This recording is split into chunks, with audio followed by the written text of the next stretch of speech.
ላታምኑኝ ትችላላችሁ። ለአራት ወር ተከታታይ 4 ወር አይደለም ገቡልኝም ፕሮሚስ ሊያደርጉልኝ ስልክ የደወለልኝ ሰው የለም። ለ4 ወር ማለት አግሮመረምኩ ሊትራሊ። ጌታ ሆይ ለእኔ ሰው አተነው ወይ? ለእኔ አባት እናት እህት ወንድም አተነው ወይ? እኔ እንደዚህ ሰቃይ ዝም የምትለው ማለት በጣም ከፋኝ እና ከጌታ ጋር ወራው። ጌታ አባቴ ነው ወዳጄ ነው ማለት የቅርብ የምትሉትን ሰው እንደምታወሩት ነው ማወራው እና መማር ነው የምፈልገው ምናምን አልኩት እና ያየሁት አለም አነባ። ማን ነው ስሙ? አቤኔዘር። ከየት ሀገር መጣ? ከመርቲ ነው የሚባለው፣ መርቲ ጀጁ ከዛ አካባቢ ነው የመጣሁት። አሁን እዚህ ነው የምኖረው። አሁን እዚህ የምትኖር? እሺ፣ እንዴት መጣ? ሁለተኛ ዙር ሰልጣኝ ነው ወይስ እንዴት መጣ? እኔ የመጀመሪያው መልካም ወጣት የ2010 ካልተሳሳትኩ 2010 ነው የመጀመሪያው አይደል? ያን 29 ሃይሌ ሪዞርት የተዘጋጀ እሺ፣ የ2009 መልካም ወጣት ላይ ነበር የተሳተፍኩት እና የ2 አመት ትምህርት አልተማርኩኝም ነበር ማለት እስከ 10 ጥሩ የአካዳሚክ ፐርፎርማንስ ነበረኝ። ደን ኦርፋን ነኝ፣ እናትና አባቴ የሉኝም። በልጅነቴ በጣም በልጅነቴ ነው የሞቱት። እስከ 6 እናቴ አባቴ ከዛ በፊት እስከ 3 አመት፣ እናቴ ደግሞ 6 አመት ላይ ነው ወደ ጌታ ሄዱት። በጌታ ናቸው። ደን እነሱ የሚኖሩት አማራ ክልል ነበር፣ ራያ ቆቦ የሚባል አካባቢ። እነሱ ከሞቱ በኋላ ሌላ ሰው ስላልነበር የግድ አያቶች ጋር መምጣት ነበረብኝ። አሁን መርቲ ያልኩ አካባቢ ወደዛ መጣው ማለት ኮምፓሽን እና አያቴ ያሳድጉኝ ነበር። ከዛ በኋላ ግን አያቴ ሞተ ማለት አረፈ። ከዛም በኋላ አክስቴ ዱካም ነበረች እና እዛ መሄድ ነበረብኝ። እስከዛ የነበረኝ የትምህርት እንትን በጣም አሪፍ የሚባል ማለት እንደ ክላስ ብቻ ሳይሆን እንደ ሁሉም ነበር የምወጣው። በወረዳ ምናምን የሚደረጉ ውድድሮችን ሁሉ አሸንፍ ነበር። ለትምህርት ቤትም ለእኔም ሽልማት ምናምን አመጣ ነበር በጣም ብዙ ጊዜ ማለት ነው። እና በሁለንተናዬ ጥሩ የሚባል አይነት ነገር ነበር። እግዚአብሔርም እናትና አባትህን ሲወስድ እሱ ኃላፊነቱን ይወስዳል። ያሳዳጊነት የአባትነትን ኃላፊነት ስለሚወስድ በአካባቢው ካሉ ልጆች የተሻለ እንጂ ጎሎብኝ አልነበር የሚያደጉት። አክስቴ ጋር ነበር የምኖረው፣ በጌታ አይደሉም። ያው ታውቃላችሁ ዘመድ ጋር ምናምን የሚኖር ሰው የኖረ ሰው ምናልባት ካለ ያውቃልና በጣም ጥሩ ጊዜ አልነበረኝም። 1 አመት በጣም ሀርሽ በሆነ ኢንቫይሮንመንት ነበር ያሳለፍኩት። በዛ መቀጠል እንደሌለብኝ አመንኩ እና ከጌታ ጋር ወራው። ጌታ አባቴ ነው፣ በጣም አባቴ ነው ወዳጄ ነው ማለት የቅርብ የምትሉትን ሰው እንደምታወሩት ነው ማወራው እና እንደዚህ መቀጠል የለበትም ምናምን ብዬ ነገርኩትና የሚቀጥለው አመት መማር የምችልበትን በሚገርም ሚራክል በሆነ የኔ ህይወት እንደዛ ነው፣ ሙሉ ፉል ኦፍ ሚራክል ነውና ሆኖም ግን ጀስት እኔ ትክክለኛ ቦታ ላይ ቢሆን ኖሮ ማምጣት የሚችለውን አይደለም ብዬ የተሰማኝና እንደዛም ነው ደግሞ።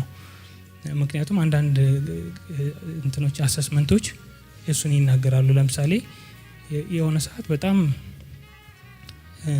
አሁን ማውራት የማልፈልጋቸው ነገሮች ውስጥ አልፍ ስለነበር ፈተና ጥሩ ውጤት አላመጣም ነበር። ከ15 ማትስ ያመጣውበት ጊዜ ነበር ምናምን ያልተለመዱ ነው እንደ አመጣጤ ምናምንና ያ ጊዜ እንደወስን አደረገኝ። በቃ እኔ ብቻዬን እንዴትም ሆነ ብቻዬን 12ኛ ክፍል መቀጠል አለብኝ የሚለው እንደዛ እንደወስን አደረገኝና እኔ ደግሞ ሜዲሲን ነው መግባት የምፈልገውና በዚህ አኳኋን ለሜዲሲን የሚሆን ውጤት ማምጣት እንደማልችል ገባኝ።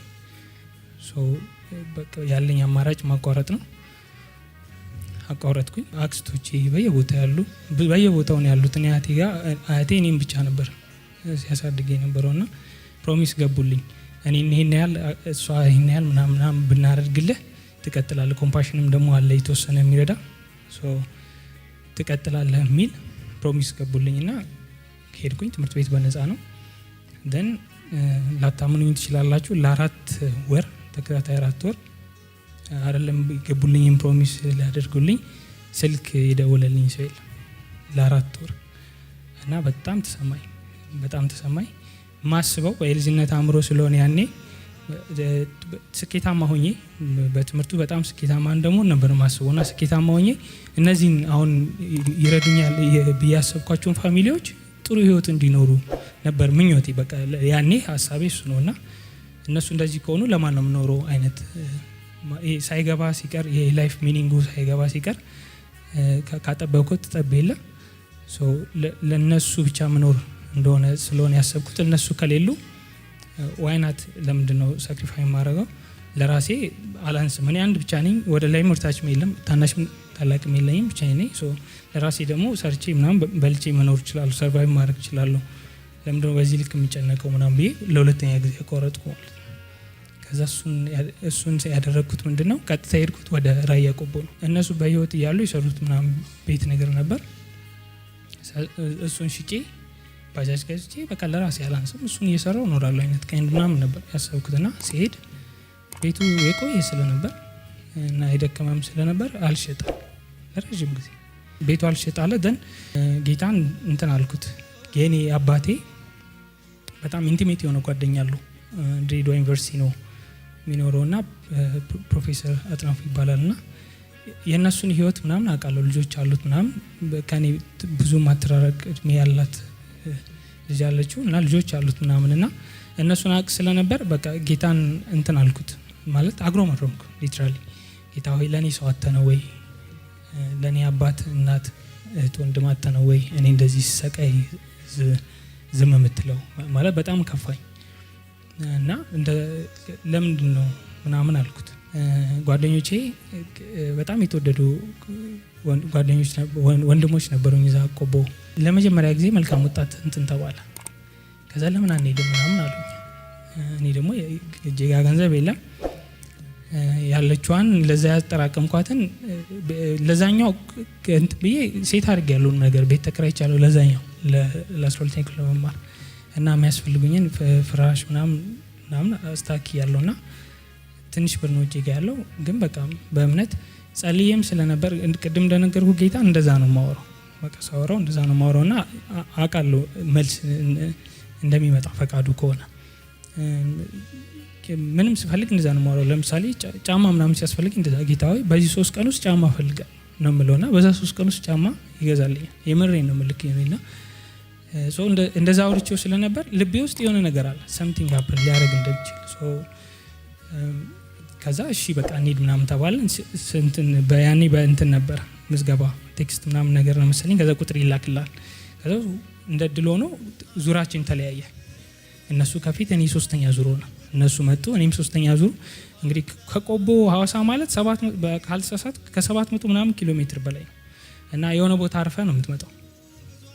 ዘን እኔ 3ኛ ዙር ስመጣ ደሴ አድሬ ነው አንዱን ደሴ አድሬ። ከዛ ከደሴ በኋላ ነው እዚህ የመጣሁትና ኃይሌ ሪዞርት ላይ ነበረ ቅበላ የነበረው። ከዛ መጥቼ ቁም ያለው አቤኔዘር ይባላል ኮኦርዲኔተሪ። ከዛ ደውዬለት መጣ እና ቁጥሬን አሳየሁት። ቁጥሬን ሄዶ ሊስት ላይ ቼክ ሲያደርግ የለም። ከዛ ይህን ሁሉ ከኋላ አንድ ሰው ያያል እና መጥቶ በትህትና ምን ነበረ ምን ልርዳህ አለኝ። ከዛ እኔ ከቆቦ ነው የመጣሁት ከራያ እና ሩቅ ነው በጣም እና ደክሞኛል ማረፍ ፈልጋለሁ ምናምን አልኩት። በቃ ችግር የለውም እኔ ቦታ ሰጣለሁ ትንሽ ጠብቀኝ ምናምን አለና ስልክ አውጥቶ ደወለ። አንድ አባት ሞተር ይዞ መጣ። ከዛ የአባት በሞተር ይዞኝ ሄደ ማለት ነው። ሲሄድ እንደኔ የተቀበላቸው 5 ልጆች አሉ ቤት። የመጀመሪያ ዓመት መልካም ወጣት በየቤቱ ያድሩ ስለነበር እሺ የመጀመሪያ ዓመት መልካም ወጣት የነበረው በየቤትና ትምህርት ቤት ነበረ። አብዛኛው ትምህርት ቤት፣ ሌሎቹ ደግሞ አንተን ሊረዱ ካጎን የሆኑ ሰዎች በየቤት ይቀበሉ ነበር። እኔ ሲሄድ ከኔ በፊት ሌሎች 5 ልጆች ነበሩ። ከዛ እኔን አደረሰኝ። ሌላም አንድ ልጅ ተቀበረ። 7 ልጅ 3ቱንም ዙር ባይዘው እንደዛ ነው ያሳለፉት። 7 እንደዛ ከኔ በፊት የነበረውን 3ቱንም ዙር እንደዛ የተቀበሉ ነበር እንትን ያሉትና ደንዛ ቤት ገባን። በጣም መልካም ሰዎች ናቸው በጣም ሰዎቹ። ከዛ አንድ ቀን ማታ 3ኛ ቀን ማታ ላይ የቤቱ አባት ሁላችንንም ሰብስቦን እሱ መሀል ላይ ቁጭ ብሎ ስለ ባክግራውንዳችን ይጠይቃል ማለት ነው በየተራ። እኔ ጋር ደረሰና ጠይቀኝ። እኔ ተማሪ ነበርኩ፣ አሁን አቋርጫለሁ፣ የሚቀጥለው ዓመት እማራለሁ። ይሄን ብቻ ነው ያልኩት። ማስታውሶ ይሄንን ነው እና ቆይ በቃ አንተ በኋላ እናወራለን ምናምን ብሎ ቀጣዮቹን አወራቸው። ዘን ከጨረስን ጨዋታ ከጨረስን በኋላ ይዞኝ ወደ ውጭ ወጣ። በጓሮ በር አለ ኮንዶሚኒየም የፓራ ሜዲካል ኮንዶሚኒየም ከቢኤንቢ አጠገብ ያለ ኮንዶሚኒየም ላይ ነበርና ከዛ በጀርባ ወተን ማውራት ጀመረ። ለምንድነው ትምህርት ያቋረጥከው ምናምን አለ ነገርኩት። እና በሚቀጥለው እንደዚህ ያስብያለሁ ምናምን ቤት ቢሸጥልኝ ሽጬ መማር ነው የምፈልገው ምናምን አልኩት። እና ያየሁት አነባ ያየሁት አለቀሰና በቃ መቋቋም ምናምን አልቻለም። እኔ አልገባኝም ምን እየሆነ እንደሆነ አልገባኝም። እና ዘመዶቼ አለኝ ሊትራሊ ማረሳው ሁሌ በልቤ ያለ ቃል ነው። ዘመዶቼ ከአንተ ጋር የሚዛመዱት በስጋ ነው፣ እኔ እናንተ የምንዛመደው ግን በክርስቶስ ደም ነው። እኛ ያለን አንተ ትምህርት መማር ስትችል ማትማርበት ምንም ምክንያት የለም። ቤት መሸጥ ምናምን የሚባልና የቤተሰቦችን ንብረት እንትን የምትልበት ምንም ምክንያት የለም። እነሱ ይሄዱ፣ ሌሎቹ ልጆች ይሄዱ፣ አንተ ደር ከዛ ባለቤቴን ለማክራትና ከዛ በኋላ የሚሆነው እናያለን ምናምን አለ። የእውነቴን ነው። እንደዚህ አይነት ድንቅ አባቶች አሉ ጥሩ ምሳሌ የሚሆኑና ደን እሺ አልኩኝ፣ አደርኩኝ። ከዛ ባለቤቱን አናገራት።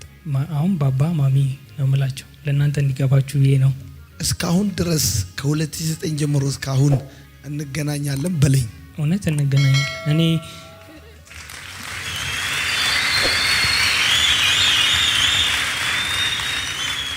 አስተማሩክ ቆየ እነሱ ጋር እዚህ ሐዋሳ እየከፈሉ ሙሉ 12ኛ ክፍልን አስተማሩኝ። እኔም ጌታ ረዳኝ፣ አላሰፈርኳቸውም። ያኔ ኢንትራንስ ጥሩ ውጤት ካመጡ ቶፕ 4 ካላቸው ልጆች መካከል አንዱ ነኝ ነበርኩ። ከዛ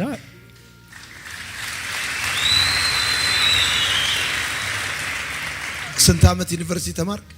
ዩኒቨርሲቲ የ4 ዓመት ኮርስ ነው። እኔ በአንድ ዓመት በማላጋ አድርጌ ነበር። 5 ዓመት ማለት ነው። 5 ዓመት በምን ተመረቅ? በማድረግ ነው የተመረኩት። ከጂፒኤ የሜጀር ጂፒኤ 3.85 አለኝ። ኮሙሌቲቭ ደግሞ ብዙ ጊዜ ማረፍ ስፈልግ እዚህ ነው የምመጣው። እዚህ ነው የሚመቸኝ፣ ቤቴ ነው። እኔ ማረፍ ስፈልግ ረጅም ጊዜና አሁን ረጅም ጊዜ ነበረኝ እዚህ ስለነበር እዚህ መጣሁ። እመጣለሁ የበዓል ጊዜ ምናምን ግን አሁን ይሄኛውን እዚህ ጊዜ ደውዬላቸው መጣሁኝና እዚህ ማታ እያየን የመልካም ወጣት እንትን አልነበርኩኝም፣ አዌርነሱ አልነበረኝም። እና ከዛ ትዝ አለኝ ማለት ነው። ከዛ ቪዲዮን እያየን አይ ማሚ እኔ እዚህ መቀመጥ የለብኝም፣ የኔ ወጣቶችን እያገለገለው እኔ ተመርቄ ያለው ያን ያህል ኤክስፒሪየንስ ባይኖረኝም ግን ቮለንተርሊ ሄጄ ሰርቭ ማድረግ አለብኝ ብዬ ዛሬ ጠዋት መጥቼ የተወሰነ ነገር ሳወራቸው ነው ይሄን ዶይና ዮኒ መስማት አለባቸው፣ በጣም ደስ ይላቸዋል፣ ፍሬያቸው ነክ ሲሉኝ ዶይን ለማግኘት ሞከርኩ፣ አገኘኋት። ከዛ ካንተ አገናኘችኝ ማለት ነው። የሚገርመው ነገር ከቆቦ ድረስ የመጣው እሱ መልካም ወጣት ሊማር ነው። እግዚአብሔር ግን ፕላን አድርጓል እዚህ ቤተሰብ ሊሰጠው። አሁን ጉዳዩ እኮ ተምሮ የመመለስ ብቻ አይደለም። ትላንትና ለሲሪየስ ጉዳይ ለቁም ነገር ተጠቀሙበት ስላችሁ ነበርና እግዚአብሔር እዚህ እናትና አባት አዘጋጅቶለታል። እሱ እናትና አባት ጠይቋል። መልካም ወጣት ሊመዘገብ መጣ። ያኔ ትምህርት ቤትና ሰው ቤት ነበር የምናሳርፈው። ስለዚህ የሚያሳርፈው ቤተሰብ 7 ልጅ ከሱ ጋር አሳረፈ። ከ7ቱ መካከል እሱን አስቀረ። 1 ዓመት አስተማረ። 5 ዓመት ዩኒቨርሲቲ ኮምፓሽንም ያን ቤተሰብ ረዳው። 3.8 ጂፒኤ አምጥተ ግራጁዌት ማድረግ ማለት ደግሞ በጣም ትልቅ ሰክሰስ ነው። ምን እፈልጋለሁ ከዚህ በላይ? አንተ ለጌታ ክብር አጨብጭበር ባር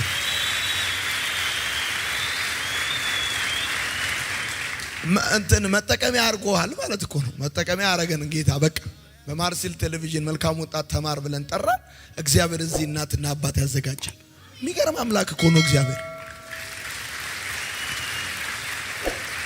እኔ ከአንተ 3.8 ጂፒኤ በላይ አንተን እንደ ልጆቻቸው የግል ትምህርት ቤት ያስመዘገቡ ከመጡት ልጆች መካከል እናትና አባት ለመሆን ፈቅደው ያስተናገዱን ፋሚሊዎች እስቲ አጨብጭቡላቸው፣ ቴንክ ዩ በሏቸው።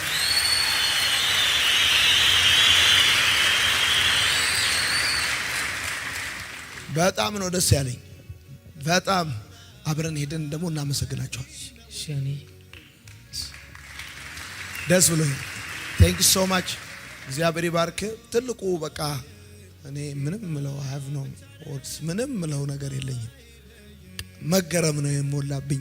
ዶይ ስትነግረኝ ተገረምኩኝ። እግዚአብሔር እንዴት ያለ የሚያቀናጅ አምላክ ነው።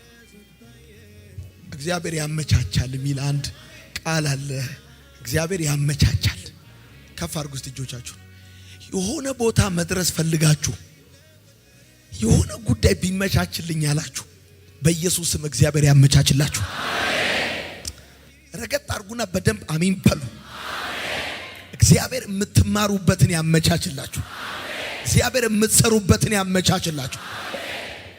ስለናንተ እግዚአብሔር አምላክ ሰዎችን ያዘጋጅላችሁ። Thank you so much.